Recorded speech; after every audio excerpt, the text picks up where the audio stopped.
ఎందరో త్యాగమూర్తుల త్యాగఫలం ఆంధ్ర రాష్ట్రం. నేడు ఆంధ్రప్రదేశ్లో ప్రజలు సుఖ సంతోషాలుగా ఉన్నారా? ప్రస్తుతం ప్రజల మధ్య ఉన్న కులాల కుంపట్లు ఎవరి కోసం? చంద్రయాన్ రాకెట్ యుగంలో కూడా వర్ణ విభేదాలు దేనికి సంకేతాలు? రాజకీయ పార్టీల నేతలు ఏం చెప్తున్నారు? నేటి కాలంలో ప్రపంచాన్ని శాసించే మన యువత మేధాశక్తి ఏం కోరుకుంటుంది? తెలుసుకోవాలంటే ఆంధ్ర యువగలం. ప్రజల మాటే మా నోట. Welcome to news.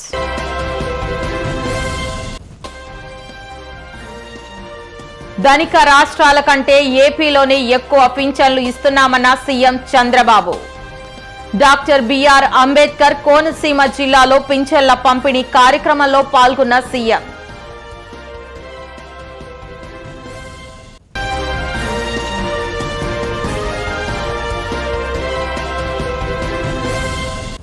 మాజీ సీఎం జగన్మోహన్ రెడ్డి పాలనలో రాష్ట్రాన్ని అప్పుల పాలు చేశారని ఎమ్మెల్యే గద్దె రామ్మోహన్ విమర్శ.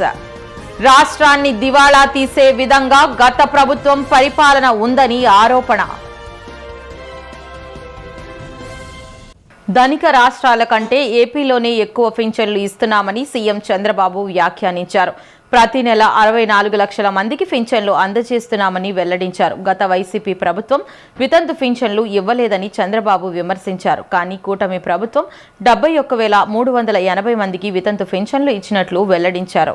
మా ఆడబిడ్డలు డాక్రా సంఘాలు మీరు ఒకసారి గుర్తుపెట్టుకోవాలి. మీ అన్నగా నేనే సంఘాలను పెట్టా. ఆడబిడ్డలకు నేనే మీరు ఒక్కసారి ఆలోచిస్తే ఈరోజు దీపం పెట్టి వంట గ్యాస్ ఉచితంగా ఇచ్చా. ఇప్పుడు వంట గ్యాస్ కూడా కొనుక్కోలేమంటే మళ్ళీ ప్రతి ఒక్క ఇంటికి ప్రతి ఆడబిడ్డకి 3 సిలిండర్లు ఉచితంగా మీకు ఏర్పాటు చేస్తున్నాను. ఒక్కొక్కసారి నేను ఉచితంగా ఇస్తున్నానంటే గ్యాస్ కంపెనీలు కూడా సరిగా చేయకుండా మీ దగ్గర డబ్బులు తీసుకునే పరిస్థితి వస్తున్నారు.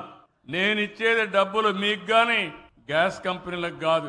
అందుకే ఇప్పటి నుంచి 4 నెలలకు ఒకసారి మా ఆడబిడ్డల అకౌంట్ లో ఆ డబ్బులు మీ అకౌంట్ లో వేస్తానని మరొకసారి మా ఆడబిడ్డలందరికీ హామీ ఇస్తున్నా. మా ఆడబిడ్డల ఖర్చులు తగ్గించాలని ఆలోచిస్తున్నాను. దీనికి కూడా శ్రీకారం చుడతాను. ఇంకో పక్క రోడ్లన్నీ గుంతలు పడిపోయినాయి. గోతులు పెట్టి వెళ్లారు. గుంతలన్నీ పూడ్చాం. దీనికి 1200 కోట్లు ఖర్చు అయింది. 20,000 కిలోమీటర్లు బాగు చేశాం. మళ్లీ హామీ ఇస్తున్నాం. భవిష్యత్తులో కూడా ఈ రోడ్లు సక్రమంగా మెయింటైన్ చేసే బాధ్యత ఈ ప్రభుత్వం తీసుకుంటామని చెప్పి కూడా నేను మీకు తెలియజేస్తున్నాను. మత్స్యకారులు చాలా ఇబ్బందుల్లో ఉన్నారు. 217 జీవో తెచ్చారు వాళ్ళ పొట్టగొట్టడానికి. ఈరోజు ఆ జీవోను రద్దు చేశాం. మత్స్యకారుల సేవలో వేట సమయంలో వాళ్లకు ఆర్థిక సహాయం చేయాలనే ఉద్దేశంతో ఒక్కొక్క కుటుంబానికి 20,000 రూపాయలు చొప్పున 259 కోట్ల రూపాయలు రిలీజ్ చేశాం. ప్రతి ఒక్కరికి పేదవాళ్ళకి కడుపు నిండా తిండి పెట్టడానికి ఆ రోజు అన్నా క్యాంటీన్లు తెచ్చాం. ఈ రోజు మీరు గుర్తుపెట్టుకోవాలి, మన నాయకుడు ఎన్టీ రామారావు గారు మొట్టమొదటిసారిగా టీటీడీలో అన్నదాన కార్యక్రమాన్ని ప్రారంభించారు. ఈ రోజు ఆ కార్యక్రమం చాలా బ్రహ్మాండంగా జరుగుతా ఉంది. దాన్ని స్ఫూర్తిగా తీసుకుని నేను అన్నా క్యాంటీన్ పెడితే దాన్ని కూడా మూసేసే పరిస్థితికి వచ్చారు. ఈ రోజు 203 అన్నా క్యాంటీన్లు పెట్టాం. అవసరమైతే ప్రతి ఒక్క నియోజకవర్గంలో ఒక అన్నా క్యాంటీన్ ఉంటుందని మరొక్కసారి మీ అందరికీ హామీ ఇస్తున్నా. ఈరోజు ఫేర్ ప్రైస్ షాపులు ఉన్నాయి. ఫేర్ ప్రైస్ షాపుల ద్వారా మనకు నిత్యావసర వస్తువులన్నీ ఇస్తున్నాం. వీళ్ళు వచ్చి దగ్గర 2,000 కోట్ల రూపాయల పైన అప్పులు చేసి ఎండి అని పేరు పెట్టి ఏదో ఇంటింటికి రేషన్ ఇస్తామని వీళ్ళు ఇష్టం వచ్చినప్పుడు వచ్చి రోడ్డు మీద నిలబడుకొని అందరినీ పరిగెత్తరమ్మని చెప్పే పరిస్థితికి వచ్చారు. ఎవరు అడిగారని చెప్పి అడుగుతున్నాం. అవసరమైతే మీకు చేతనైతే దివ్యాంగులు ఉంటారు, వృద్ధులు ఉంటారు, వాళ్ళ ఇండ్లకు మనమే పోయి తీసుకుపోయి ఇద్దాం. డోర్ డెలివరీ ఇద్దాం. వాళ్ళ ఇంట్లో ఎప్పుడుంటారో కనుక్కొని అప్పుడే ఇద్దాం. అందుకే ఈ నెల 1 నుంచి నూతన విధానాన్ని ఏదే దుకాణాల ద్వారానే మీకు రేషన్ ఇప్పించే బాధ్యత నాదని మరొకసారి మీకు హామీ ఇస్తున్నా. దీనివల్ల మీరు ఎప్పుడైనా వెళ్ళొచ్చు. రేపటి నుంచి మీరు ఫ్రీగా ఉన్నప్పుడు వెళ్ళి తెచ్చుకుంటారు. ఎవరైతే తెచ్చుకోలేని వాళ్ళు ఉంటారో వాళ్ళ ఇండ్లకు మాత్రం నేరుగా డోర్ డెలివరీ ఇప్పించే విధానాన్ని కూడా ఏర్పాటు చేశాం. దివ్యాంగులు ఉంటారు, మీ ఇంటికి వస్తుంది. వృద్ధులు ఉంటారు, మీ ఇంటికి వస్తుంది. అలాంటి ప్రోగ్రెసివ్ పాలసీలు కావాలి కానీ డబ్బులు కొట్టేసి డబ్బులు కొట్టేసే పనులు చేయకూడదు.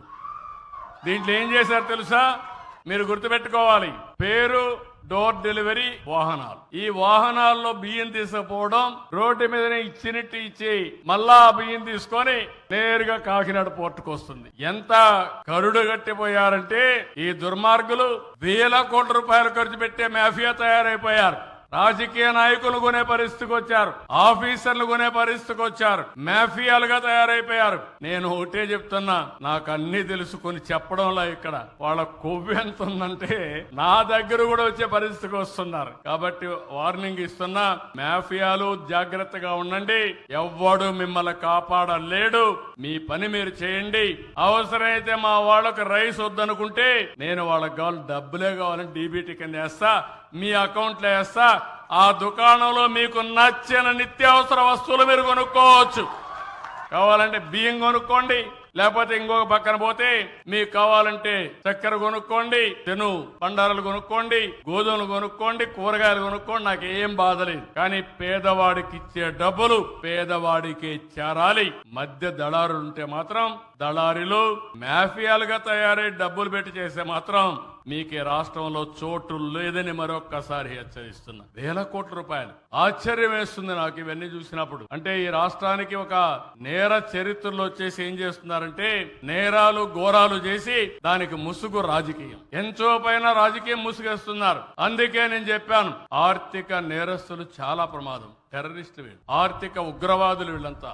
వీళ్ళు సమాజాన్ని అతలాకుతలం చేయాలనుకుంటున్నారు. వీళ్ళ ఆటలు సాగనీయకుండా చేస్తామని చెప్పి నేను మీకు తెలియజేసుకుంటూ, మాజీ సీఎం జగన్మోహన్ రెడ్డి పాలనలో రాష్ట్రాన్ని అప్పుల పాలు చేశారని ఎమ్మెల్యే గద్దె రామ్మోహన్ విమర్శించారు. రాష్ట్రాన్ని దివాళా తీసే విధంగా గత ప్రభుత్వం పరిపాలన చేసిందని ఘాటు వ్యాఖ్యలు చేశారు. ఈ విధ్వంస పాలన నుంచి చంద్రబాబు నాయుడు ప్రభుత్వాన్ని మరల గాడిలో పెడుతున్నారని, రాష్ట్రాన్ని అభివృద్ధి చేయడానికి అహర్నిశలు కృషి చేస్తున్నారని చెప్పుకొచ్చారు. ప్రతి సంవత్సరం 250 రూపాయలు చొప్పున మరి నిజంగా పెంచాలని చిత్తశుద్ధి ఉంటే, పేదల మీద ప్రేమ ఉంటే ఆయన గెలవగానే కనీసం 250 పెంచాలి. గెలిచిన 2 సంవత్సరాలు పెంచాడు 250. ఇక దిగిపోయే ముందు ఇంకో 250 పెంచాడు. అంటే ఆ చిత్తశుద్ధి చెప్పడాన్ని నేను మీ అందరికి కూడా మనవి చేసుకుంటున్నా. ఎందుకంటే 2014లో అనేకమైన ఆర్థిక ఇబ్బందులున్నా 200 రూపాయల పెన్షన్ని 1000 రూపాయలు పెంచుతానన్నారు. మొట్టమొదటి రోజున గెలిచిన మొట్టమొదటి సంతకం పెట్టి మొట్టమొదటి నెలలోనే 1000 రూపాయలు పెంచడం జరిగింది. ఆ తర్వాత అడగకుండా 2000 చేయటం జరిగింది. సో ఈ రోజున 3000, 4000 చేయటమే కాకుండా వికలాంగులకి ఎంత తీరని అన్యాయం గత ప్రభుత్వం చేసిందో ప్రతి ఒక్కరు కూడా ఆలోచన చేయాలి. ఎప్పుడు కూడా పెన్షన్లు పెట్టిన దగ్గర నుంచి సామాన్యమైన పెన్షన్ల కంటే వికలాంగులకి కొంచెం ఎక్కువ ఇవ్వడం జరిగేది. 2014-15లో 2000 రూపాయలు మామూలు పెన్షన్లు అయితే వితంతువులు కానీ వృద్ధులు కానీ పెన్షన్లు అయితే వికలాంగులకి 3000 ఇవ్వడం జరిగింది. ఇప్పుడు 5 సంవత్సరాలు 3000 పెన్షన్ ఒక్క రూపాయి కూడా ఎక్కడా పెంచలేదు. ఇవాళ 3000 రూపాయల పెన్షన్ని 6000 నారా చంద్రబాబు నాయుడు గారు చేయడం జరిగింది. అంటే వికలాంగులంటే ఎంత ప్రేమ చంద్రబాబు గారికి ఉంది, ఎంత వ్యతిరేకత జగన్మోహన్ రెడ్డి గారికి ఉందో మనం ఆ పాయింట్ని బట్టి చెప్పచ్చు. నిజంగా వికలాంగులంటే అనేక విధాలుగా ఇబ్బందులు పడే వాళ్ళు దివ్యాంగులు అంటారు. వాళ్ళు ఏమీ సొంతంగా ఏం చేసుకోలేరు. ఎవరో వాళ్ళ ఆసరా ఉండాలా, ఎవరో వాళ్ళ సహాయం ఉండాలి. ప్రభుత్వం తప్ప ఎవరు ఆదుకోలేరు వాళ్ళని. అలాంటి ప్రభుత్వం వాళ్ళకి పైసా పెన్షన్ పెంచకుండా చేసిన జగన్మోహన్ రెడ్డి గారు అయితే ఈ రోజున 3000 రూపాయల నుంచి 6000 చేశారు. అంతేకాదు 100% వికలాంగులైన వాళ్ళకి 15,000 రూపాయలు చేయటం జరిగింది. జబ్బులతో బాధపడుతున్నవారు, దీర్ఘకాలిక జబ్బులు, క్యాన్సర్ కావచ్చు, లేకపోతే పక్షవాతం కావచ్చు, లేకపోతే టీబీ కావచ్చు, అలాంటి జబ్బులతో బాధపడే వాళ్ళకి 10,000 రూపాయలు చేయటం జరిగింది. అంటే మనకి ఆర్థికమైన ఇబ్బందులు అనేక ఉన్నా కూడా కొందరిని ఆదుకోవాల్సిన బాధ్యత ప్రభుత్వం మీద ఉంది. అది తెలిసిన వ్యక్తి నారా చంద్రబాబు నాయుడు గారు. కేవలం ఓట్లు దండుకోవటానికి మభ్యపెట్టి, ప్రజల్ని మభ్యపెట్టి, వాళ్ళకి ఏదో ఆశ చూపించి వాళ్ళ దగ్గర ఓట్లు దండుకొని తను సొంతంగా సంపాదన కోసం రాజకీయం రాజశేఖర రెడ్డి గారు కానీ జగన్మోహన్ రెడ్డి గారు కానీ వాళ్ళ కుటుంబ సంపాదన కోసం రాజకీయం చేసినట్టుంది. ఎందుకంటే ఆ రోజున రాజశేఖర రెడ్డి గారు ముఖ్యమంత్రి అయిన నాటికి ₹1,00,000 అప్పు దొరక ఇబ్బంది పడుతున్నారని చెప్పి ఆయన రాసిచ్చాడు. ఆయనకున్న ఆస్తులన్నీ కూడా ఆదాయం ₹1,00,000 ఆదాయం ఆయన రాసిచ్చారు సంవత్సరానికి. మరి అలాంటి 2,000 కోట్లు 3,000 కోట్లు పదవి లోపు రాశారంటే అక్కడే తెలిసిపోతుంది ఏ విధంగా అక్రమ సంపాదన చేశారని. సో వాటి జోలికి పోదలుచుకోవాలా. ఈ రోజున సమాజంలో ఉన్న అవసరాలని తీర్చడానికి అన్ని విధాల రాష్ట్రాన్ని అభివృద్ధి పరచడానికి, అభివృద్ధి చేస్తేనే రాష్ట్రం ఆ వచ్చే వనరుల ద్వారా వచ్చే ఆదాయం ద్వారా పేదల సంక్షేమం కలుగుతారు. అందువలన పోయినసారి అభివృద్ధి అనేది చేయటం తెలియక జగన్మోహన్ రెడ్డి గారు అప్పులు చేసి మనకు సంక్షేమాలు కొన్ని ఇచ్చాడు, కొన్ని మభ్యపెట్టాడు. పెట్టడం వల్ల ఇవాళ రాష్ట్రం దివాళా స్థితికి వెళ్ళిపోయింది.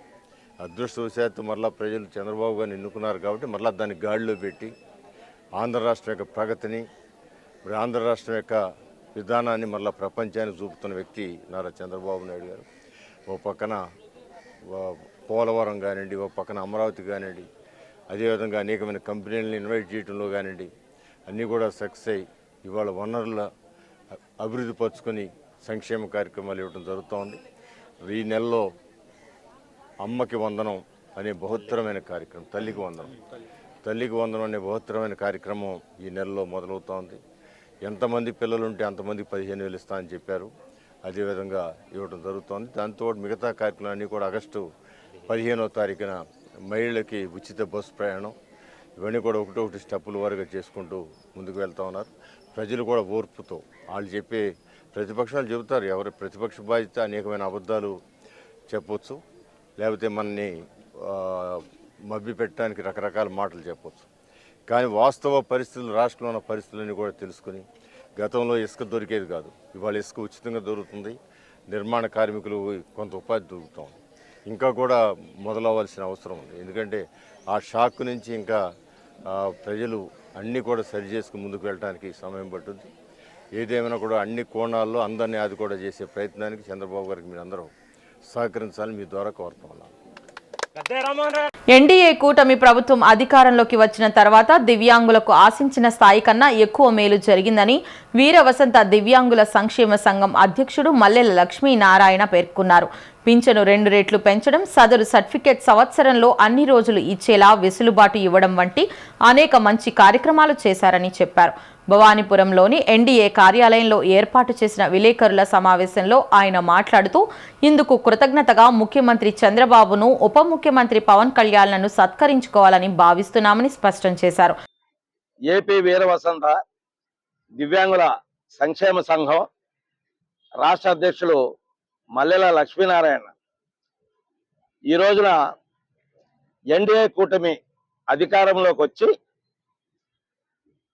రాష్ట్ర ముఖ్యమంత్రిగా నారా గౌరవశ్రీ చంద్రబాబు గారు ముఖ్యమంత్రి అయిన తర్వాత మా దివ్యాంగ జాతికి ఆశించిన దానికంటే కూడా ఎక్కువ మేలు జరిగింది.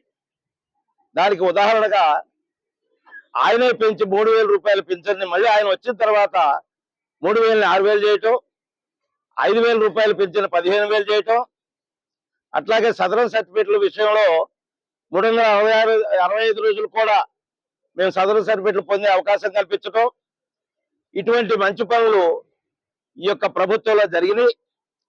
దానికి కృతజ్ఞతగా గౌరవ ముఖ్యమంత్రి నారా చంద్రబాబు నాయుడు గారిని సత్కరించుకోవాలి. అట్లాగే ఈ కూటమి ప్రభుత్వం రావటానికి, కూటమి ప్రభుత్వానికి అండదండగా ఉండి మా జాతికి కూడా మరి మేలు చేయడానికి చంద్రబాబు గారితో మాట్లాడి మాకు మేలు చేసినటువంటి మరి గౌరవశ్రీ ఉప ముఖ్యమంత్రి పవన్ కళ్యాణ్ గారిని కూడా మేము సన్మానించుకోవాలని అనుకుంటున్నాం. వీరిద్దరూ మాకు ఈ అవకాశాన్ని కల్పించి మమ్మల్ని ఆనందింపజేయమని ప్రార్థిస్తున్నాం. అట్లాగే మా జాతికి దివ్యాంగ జాతి ఈ రాష్ట్రంలో అట్టడుగున ఉన్నటువంటి జాతి ఏదైనా ఉందంటే అది కేవలం అవయవ లోపంతో బాధపడుతున్నటువంటి దివ్యాంగులు మాత్రమే. ఎస్సీ ఎస్టీ వాళ్ళకి రాయితీలు ఇస్తామంటున్నారు. దానికి మాకు ఎటువంటి అభ్యంతరం లేదు. 200 యూనిట్లు ఉచిత కరెంట్ ఇస్తున్నారు. ఎన్నికల ముందు ఇచ్చిన ప్రతి హామీని అమలు చేసే దిశగా కూటమి ప్రభుత్వం పనిచేస్తోందని సెంట్రల్ ఎమ్మెల్యే బోండా ఉమామహేశ్వరరావు అన్నారు. సంక్షేమ పథకాల అమలుపై వైసీపీ నాయకులు అసత్య ప్రచారాలు చేస్తున్నారని మండిపడ్డారు. దేశంలో వికలాంగులకు 6,000 పెన్షన్ ఇస్తున్న ఏకైక రాష్ట్రం ఆంధ్రప్రదేశ్ అని పేర్కొన్నారు. ముందు తెలుగుదేశం పార్టీ ఎన్నికల్లో పోటీ చేసేటప్పుడు ఏవైతే చెప్పామో ఇచ్చిన ప్రతి వాగ్దానాన్ని నెరవేర్చే విధంగా ముందుకెళ్తా ఉన్నాం. ప్రధానమైనటువంటి వాగ్దానం పింఛన్లు. పేదవాళ్ళకి, వృద్ధులకి, వితంతులకి 3,000 రూపాయలు ఇచ్చే పింఛన్లు 4,000 చేస్తామని చెప్పాం. అధికారంలోకి వచ్చినాక ఏప్రిల్ నెల, మే నెల, జూన్ నెల కలిపి జూలైలో 7 నెలలు పెన్షన్లు ఇచ్చాం. అంతేకాకుండా వికలాంగులకి 3,000 ఇచ్చే పింఛన్లు 6,000 చేస్తామని చెప్పాం. 6,000 రూపాయలు చేసాం. భారతదేశంలోనే ఎక్కడా వికలాంగులకు 6,000 పింఛన్ లేదు. భారతదేశంలోనే 4,000 పింఛన్ ఇచ్చే రాష్ట్రం ఎక్కడా లేదు. మొట్టమొదటిది ఆంధ్రప్రదేశ్. అంటే పేదవాళ్ళకి అంత అండగా ఉంటా ఉన్నాం. అలాగే ఇచ్చిన వాగ్దానం ప్రకారం 3 గ్యాస్ బండ్లు ప్రతి మహిళకి ఇస్తున్నాం. ఈ నెల నుంచి మిగిలినటువంటి అమ్మఒడి గత ప్రభుత్వం ఒకరికే ఒక బిడ్డగా ఇచ్చేది. ఇవాళ ఈ ప్రభుత్వం ఎంతమంది పిల్లలు చదువుకుంటే అంతమంది పిల్లలకి 15,000 రూపాయలు చొప్పున ఇస్తున్నాం. దానికి కూడా 15,000 రూపాయలు చొప్పున జూన్ నెల నుంచి ఇవ్వబోతా ఉన్నాం. అలాగే జూలై నెలలో 18,000 రూపాయలు మా చెల్లెమ్మల ఖాతాలో వేస్తామని చెప్పాం. జూలై నెలలో 18,000 రూపాయలు వేయబోతా ఉన్నాం. ఆగస్టులో ఉచితంగా మహిళలకి బస్సు ప్రయాణం పెట్టబోతా ఉన్నాం. ఇచ్చిన ప్రతి వాగ్దానాన్ని నెరవేరుస్తూ గతంలో వైసీపీ ఏం చెప్పిందంటే తెలుగుదేశం అధికారంలోకి వస్తే పింఛన్లు పెంచదు, పింఛన్లు ఇంటికి వచ్చి ఇవ్వదని చెప్పి. ఇవాళ ఒక ఎమ్మెల్యే, ఒక అధికారులు, ఒక పార్టీ నాయకులు ఇంటింటికి తిరిగి డోర్ టు డోర్ పింఛన్లు ఉదయమే డెలివరీ చేస్తూ ఉన్నాం. అంటే 6 గంటలకల్లా పింఛన్లు ఇస్తూ, అది కూడా ఇంటికి తీసుకొచ్చి ఇస్తూ, ఎక్కడా కూడా ₹1 తగ్గకుండా గతంలో ఏ విధంగా వచ్చింది, ఏమైనా ఇబ్బందులు ఉన్నాయా అని వాళ్ళ దగ్గర నుంచి విజ్ఞతలు తీసుకుని చేస్తూ ఉన్నాం. మళ్ళా వితంతు ఒంటరి మహిళా పింఛన్లు కూడా పునరుద్ధరిస్తూ ఉన్నాం. ఈ నెలలో జూన్ నెలలో కొత్త వితంతు స్పౌస్ పెన్షన్స్ రివైవ్ చేసాం. దాంతో ఎవరైతే రీసెంట్గా భర్తలు చనిపోయారో, ఎవరైనా గత 11 నెలల్లో భర్త చనిపోయారో ఉన్న వాళ్ళందరికీ కూడా మొదటగా పింఛన్లు మంజూరు చేయబోతూ ఉన్నాం. అట్లాగే ఒంటరి మహిళలు కూడా త్వరలోనే పింఛను గత ప్రభుత్వం ఉన్నప్పుడు ఇచ్చేది ఇప్పుడు ఒంటరి మహిళలకు పింఛన్ ఇవ్వట్లా, అది కూడా ఇవ్వబోతూ ఉన్నాం. రద్దయిన ప్రతి పింఛన్ని మళ్ళా దాన్ని పరిశీలిస్తాం, దాన్ని రివ్యూ చేస్తాం. ఎందుకు రద్దు చేశారు, ఏ కారణాలతో రద్దు చేశారు చూసి వాళ్ళకు కూడా న్యాయం చేస్తాం, తెలియజేస్తాం. ఆంధ్రప్రదేశ్ రాష్ట్రంలో 50 లక్షల పైబడి జనాభా ఉన్న వెలమ సామాజిక వర్గానికి ఆర్థిక, సామాజిక విభిన్న రంగాల్లోనూ నామినేటెడ్ పోస్టుల్లోనూ తగిన ప్రాధాన్యత కల్పించాలని ఆంధ్రప్రదేశ్ వెలమ సంక్షేమ సంఘం రాష్ట్ర వ్యవస్థాపక అధ్యక్షుడు లగుడు గోవిందరావు ప్రభుత్వాన్ని డిమాండ్ చేశారు. ఆంధ్రప్రదేశ్ వెలమ సంక్షేమ సంఘం ఆధ్వర్యంలో వెలమ సమస్యలపైన, వెలమల డిమాండ్లపైన పోరాటం చేస్తున్నామని, ఆ క్రమంలోనే త్వరలోనే విశాఖపట్నం వేదికగా వెలమ గర్జన కార్యక్రమాన్ని అందరికీ నమస్కారం. డాక్టర్ లగుడు గోవిందరావు, ఆంధ్రప్రదేశ్ వెలమ సంక్షేమ సంఘం రాష్ట్ర వ్యవస్థాపక అధ్యక్షులు. ఆంధ్రప్రదేశ్ వెలమ సంక్షేమ సంఘం ఆధ్వర్యంలో నేడు విజయవాడ ప్రెస్ క్లబ్ వేదిక వెలమ డిమాండ్లను పరిష్కరించాలని, వెలమ సమస్యలు ఏవైతే ఉన్నాయో, ముఖ్యంగా ఆంధ్రప్రదేశ్ రాష్ట్రంలో 50 లక్షల పైబడి ఉన్నటువంటి వెలమ సామాజిక వర్గానికి ఆర్థిక, సామాజిక విభిన్న రంగాల్లో మరియు నామినేటెడ్ పోస్టుల్లో కూడా తగిన ప్రాధాన్యత రాష్ట్ర ప్రభుత్వం కల్పించాలని, ఆంధ్రప్రదేశ్ రాష్ట్రంలో వెలమ సామాజిక వర్గాన్ని బీసీడీ జాబితా నుంచి బీసీఏ జాబితాలో కూడా మార్చాలని చెప్పేసి కూడా ప్రధానంగా ఎన్నో సంవత్సరాలుగా ఉద్యమాలు చేస్తున్నాం. కాబట్టి ఈ యొక్క రాష్ట్ర ప్రభుత్వం BCD నుంచి ఏలోకి మార్చాలని చెప్పేసి కూడా ప్రధానంగా డిమాండ్ చేస్తున్నాం. అదేవిధంగా ఆంధ్రప్రదేశ్ రాష్ట్రంలో వెలమ సామాజిక వర్గానికి వెలమ మహిళలకు వెలమ నేస్తం పథకాన్ని కూడా ప్రవేశపెట్టాలని, వెలమ నిరుద్యోగులకు ఉపాధి అవకాశాలు కల్పించాలని ప్రధానంగా డిమాండ్ చేస్తూ వెలమ సమస్యలు ఏవైతే ఉన్నాయో ఆ యొక్క సమస్యలను పరిష్కరించాలని చెప్పేసి ప్రధాన ధ్యేయంతో త్వరలోనే విశాఖపట్నం వేదికగా 50 లక్షల మంది జనాభాతో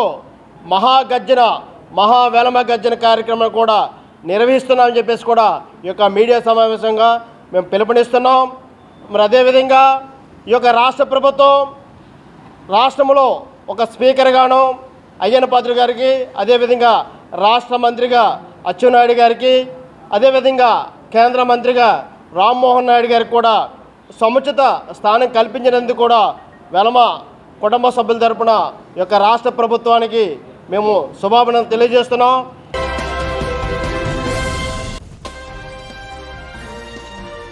ధనిక రాష్ట్రాల కంటే ఏపీలోనే ఎక్కువ పింఛన్లు ఇస్తున్నామన్న CM Chandrababu. Doctor BR Ambedkar Konaseema జిల్లాలో పింఛన్ల పంపిణీ కార్యక్రమంలో పాల్గొన్న సీఎం.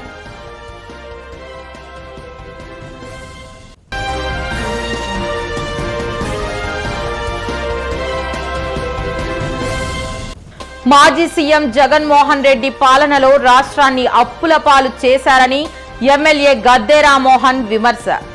రాష్ట్రాన్ని దివాళా తీసే విధంగా గత ప్రభుత్వం పరిపాలన ఉందని ఆరోపణ.